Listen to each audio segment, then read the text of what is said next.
teman-teman orang muda, anak-anak, saudara-saudari umat beriman yang terkasih dalam Kristus.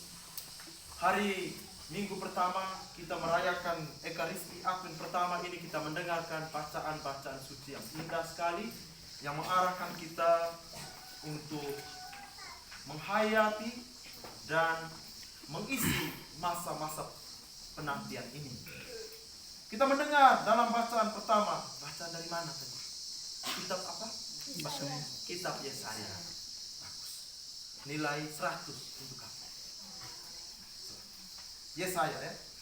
Ada satu bagian yang baik. Ada beberapa bagian dari kitab Yesaya yang saya kutip sebagai bahan refleksi untuk kita. Pertama, tadi dalam kitab Yesaya tadi dia katakan begini. Tuhan akan menjadi hakim antara bangsa-bangsa dan akan menjadi wasit bagi banyak suku bangsa. Tuhan akan menjadi hakim antara bangsa-bangsa dan akan menjadi wasit bagi banyak suku bangsa. Saudara-saudari yang terkasih, Tuhanlah yang akan menjadi hakim atas diri kita. Tuhan yang akan menilai hal ini yang kita buat itu salah atau hal ini yang kita buat itu benar. Tuhan yang akan menilai. Tuhan yang jadi hakim. Tuhanlah yang menjadi hakim, bukan manusia. Bukan manusia. Sekali lagi. Tuhan jadi hakim. Dia jadi hakim bukan saat nanti. Kita kan kadang-kadang berpikir atau sadar tuh Tuhan jadi hakim nanti ketika aku atau setiap kita mati. Bukan. Tuhan jadi hakim bukan saat nanti ketika kita mati lalu kita dihakimi. Bukan nanti. Tapi sejak kita hidup di bumi ini, dia menjadi hakim atas setiap kita. Entah saya sebagai pastor, sebagai imam, entah bapak mama yang hidup berkeluarga, entah anak-anak dan orang muda. Tuhan akan jadi hakim atas diri kita masing-masing. Dia muncul dalam banyak rupa penghakimannya. Tapi saya mau katakan ini, Tuhan itu muncul, dia menghakimi kita lewat suara hati, nurani kita yang beri awasan. Mae tahu. Jadi atau ketika kita buat salah dan keliru, dia yang kemudian muncul lewat aduh sial, menyesal. Penyesalan itu suara hati yang menggema, hakim. Tuhan yang menggema dari yang dia mengawasi, beri wanti-wanti, beri peringatan sebelum kita melakukan satu hal yang buruk. Dan atau ketika kita melakukan satu yang keliruan, kesalahan, dia yang akan memberi kita rasa. Yang kita tidak muncul dalam perasaan hati kita, rasa bersalah. Tuhan saat itu dari hakim. Apa yang kita buat, apapun yang kita buat, itu semua harus atas dasar takut akan Tuhan. Takut akan Tuhan. Karena Tuhan hakim. Tuhan yang hakim. Tuhan ya, enggak Jadi Tuhan yang luar biasa jadi hakim atas diri. Bukan manusia. Bukan takut penilaian manusia.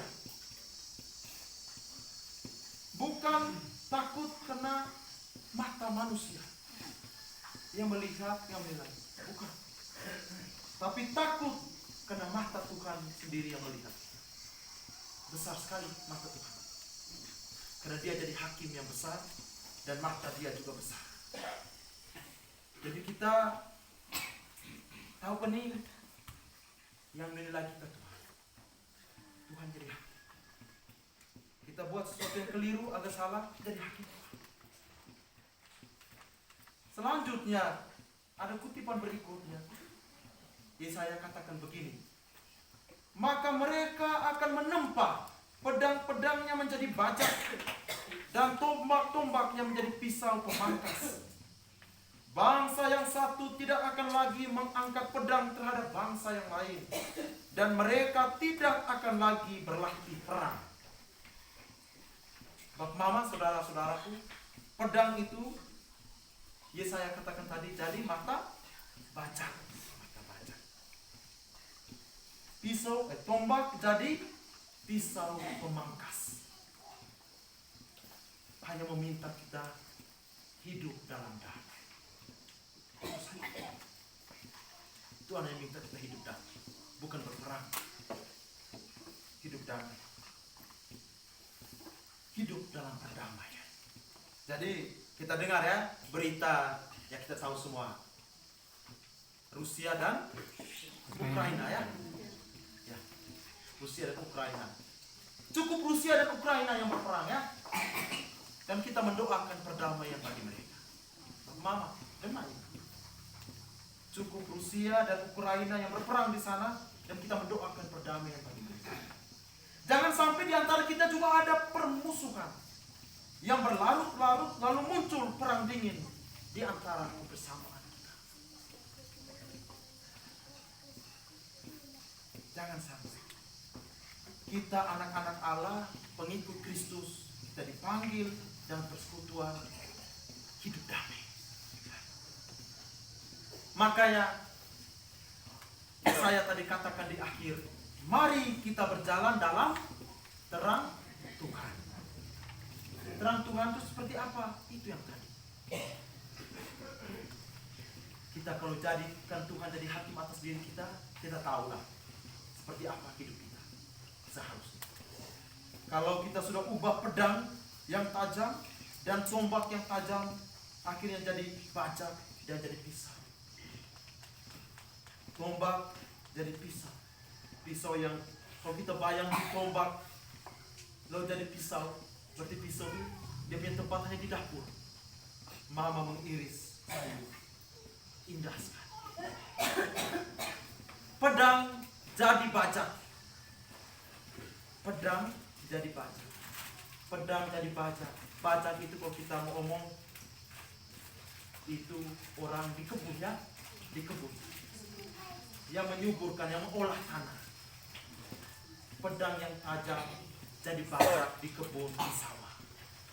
Jadi itu digunakan oleh Bapa untuk meramu kedamaian, mengolah sawah, mengolah hati. Bapa dan Mama. Bapa pegang pedang, Mama pegang tombak, tapi berubah. Bapa pegang bajak, mengolah tanah, mengolah perdamaian di dalam rumah. Dan Mama ubah tombak menjadi pisau yang mengiris sayur di dapur, membuat suasana rumah jadi indah. Itu dari bacaan pertama. Selanjutnya Rasul Paulus kembali menegaskan kita dalam suratnya kepada jemaat di Roma. Dia tegaskan, saatnya telah tiba kita bangun dari tidur. Itu kata Rasul Paulus. Saatnya telah tiba kita bangun dari tidur. Tinggalkan perbuatan-perbuatan gelap. Tinggalkan perbuatan-perbuatan malam yang menyesatkan. Rasul Paulus nosi. Mari kita kenakan. Mari kita kenakan perlengkapan senjata terang. Hidup dengan sopan. Itu Rasul Paulus. Hidup dengan sopan, buat baik dan benar. Itulah jalan terang. Jangan hidup dalam pesta pora dan kemabukan. Jangan dalam percabulan dan hawa nafsu. Jangan dalam perselisihan dan iri hati. Jelaskan. Jelaskan. Saya kalau tambahkan refleksi sedikit begini. Jangan hidup dalam pesta lalu poranya. Tambah lagi pora. Pesta pora. Berarti pesta yang berlebihan. Kenapa? Bagaimana refleksi tadi itu saya pagi-pagi. Saya ini pergi pesta juga. Romo, saya dalam hati ya, Pak Mama minta maaf ya. Saya ngomong saja. Tadi pas refleksi tentang ini, ngomong tak pesta pora, pesta saya, pesta. Jangan kita kemabukan. Saya minum juga.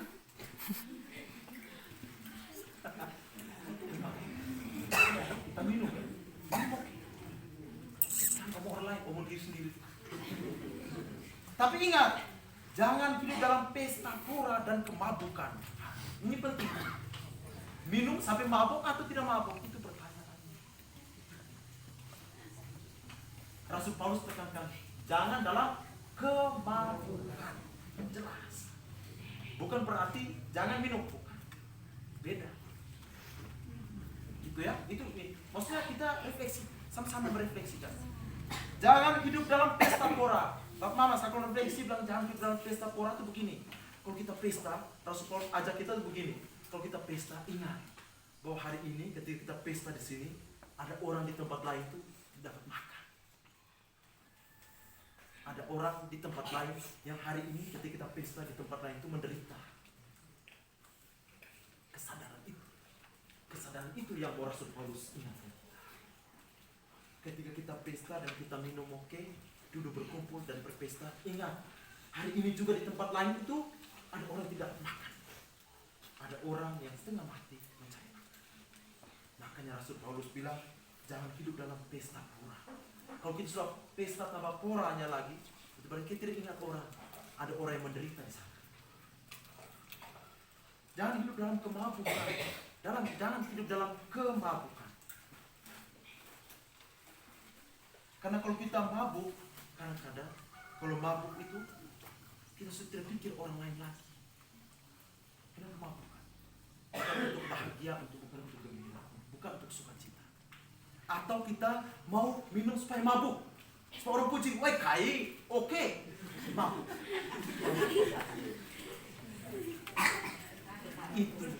Itu yang Rasul Paulus ingatkan. Ya, teman-teman orang muda, Tiro dan teman-teman, kita diingatkan sama-sama, ya. Sampai kita senang dipuji kalau kita mabuk. Yang salah ya Rasul Paulus kritik. Dia minta kita jangan hidup dalam kemabukan seperti itu. Minum supaya orang puji, wah kai mabuk guys, supaya orang dengar suara besar, woi ada yang mabuk. Itu yang Rasul Paulus kritik. Dan dia kritik. Lanjut, jangan hidup dalam percabulan dan hawa nafsu. Ini penting. Bapak Mama yang berkeluarga, keluarga muda yang terkasih, kemarin kami pulang sidang lintas di Ende. Bapak Uskup kembali ingatkan kami para imam untuk selalu memberikan peneguhan kepada keluarga muda. Semua keluarga, Bapak dan Mama yang hidup berkeluarga. Satu poin yang bisa saya katakan sehubungan dengan Injil yang kita dengarkan, dengan pesan Rasul Paulus ini adalah jaga hati, jaga mata. Jaga mata, jaga hati. Jaga mata, jaga hati. Sehingga jangan hidup dalam percabulan dan hawa nafsu. Pesan Rasul Paulus itu. Lalu selanjutnya, jangan hidup dalam perselisihan dan iri hati. Tambah lagi. Hai berselisih, pasti selisih ya, kita selisih. Kita silang pendapat, iya kok. Sampai bilang tidak ada. Ya toh? Ada pertanyaannya, apakah kita hidup dalam perselisihan? Beda. Kita berselisih, oke. Berselisih. Itu untuk baik ada perselisih, ada selisih. Silang pendapat sana sini. Tapi apakah itu menjadi semangat hidup kita? Semangat hidup dalam perselisihan? Itu yang Rasul Paulus mengajarkan. Kalau ada selisih, pasti ada jalan keluar. Setiap kali kita cekcok, pasti untuk cocok. Tapi kita bukan hidup dalam semangat perselisihan. Jangan juga iri hati. Jangan juga iri hati. Sedih sekali Tuhan Allah tuh hadir dalam kita punya hati, kita punya nurani yang baik, lalu kita tambah dengan kita punya iri hati. Hai, siang go. Tuhan Allah hadir dalam kita punya hati, lalu kita kotorkan kita punya hati dengan rasa iri dan iri. Terlalu berharga kita manusia, Bapak. Jangan menyimpan iri hati dalam kita punya. Kalau iri hati yang sakit diri sendiri. Orang yang kita rasa iri hati aman-aman saja, gembira, happy. Dia tetap. Ya toh? Jadi jangan apa ya? Jangan siksa diri lah. Kira-kira begitu. Jangan siksa diri dengan iri hati. Itu pesannya. Jangan siksa diri dengan iri. Selanjutnya bacaan Injil agak panjang ya. Belum sampai 7 menit. Selanjutnya di bacaan Injil, kembali Yesus ngomong lagi, ulang lagi. Berjaga-jagalah, sebab kamu tidak tahu pada hari mana Tuhanmu datang. Kutipan yang saya ambil. Berjaga-jagalah, sebab kamu tidak tahu pada hari mana Tuhanmu datang. Kisah Nabi Nuh yang Yesus ulang lagi tadi itu mengingatkan kita. Nabi Nuh dengan bangsanya saat itu di Niniwe. Dan saat itu Nabi Nuh, Tuhan Allah datang minta supaya tolong omong ke orang-orang yang bertobat. Hasil akhir mereka tidak ikut. Lalu yang selamat hanya berapa orang? Sekarang nyanyi. Nabi, mulai 1, 2. Nabi Nuh dan istrinya, lanjut. 3 orang anaknya, lanjut. 3 orang mantunya masuk dalam bara. Oke, cukup. Jadi Nabi Nuh dan istrinya, 3 orang anaknya, 3 orang mantunya. Semuanya jadinya 8 orang. Yang selamat hanya mereka saja. Bayangkan. Karena apa? Yang lain Nabi Nuh omong tidak ikut. Kira-kira begitu ya. Hasil akhir yang selamatnya 8 orang selamat. Karena itu Yesus tidak mau kalau peristiwa itu terjadi lagi. Maka dia minta berjaga-jagalah. Sebab kamu tidak tahu pada hari mana Tuhanmu datang. Jangan sampai terjadi pada diri kita. Kita hanyut dalam segala keduniawian. Ya.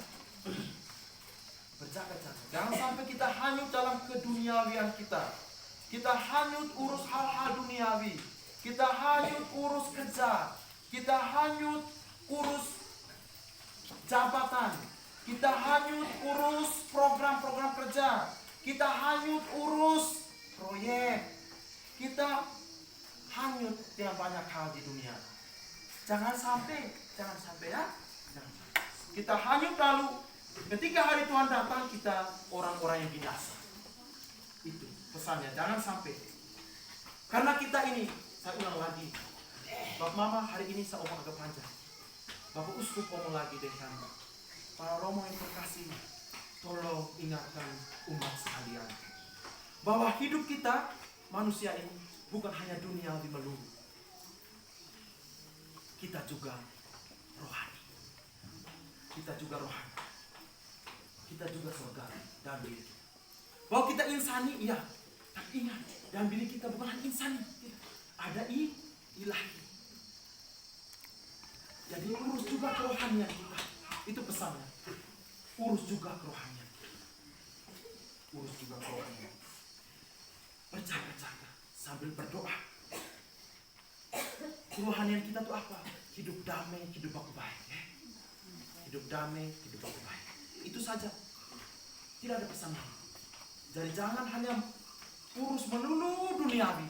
Ingat kita ini makhluk surgawi juga ya. Dan diri kita ini duniawi dan rohani. Seimbangkan itu ya. Jangan hanya melulu duniawi. Sehingga ketika Tuhan datang bagi kita adalah berkat. Tuhan datang bagi kita adalah selamat. Kita selamat. Bukan binasa. Semoga hari ini sampai ke depan masa-masa penantian ini kita ingat, kita ubah pedang jadi bajak. Pedang jadi pisau. Pedang jadi bajak, tombak jadi pisau. Hidup aku damai. Lalu seperti Rasul Paulus ngomong tadi, hidup dengan sopan. Jangan dalam pesta pora dan kemabukan, jangan dalam percabulan dan hawa nafsu, jangan dalam perselisihan dan iri hati. Dan Yesus kembali tegaskan, berjaga-jagalah sambil berdoa terus. Kita bukan hanya melulu manusia dunia, kita juga rohani. Urus juga kerohanian diri kita. Semoga amin. Tuhan memberkati kita semua.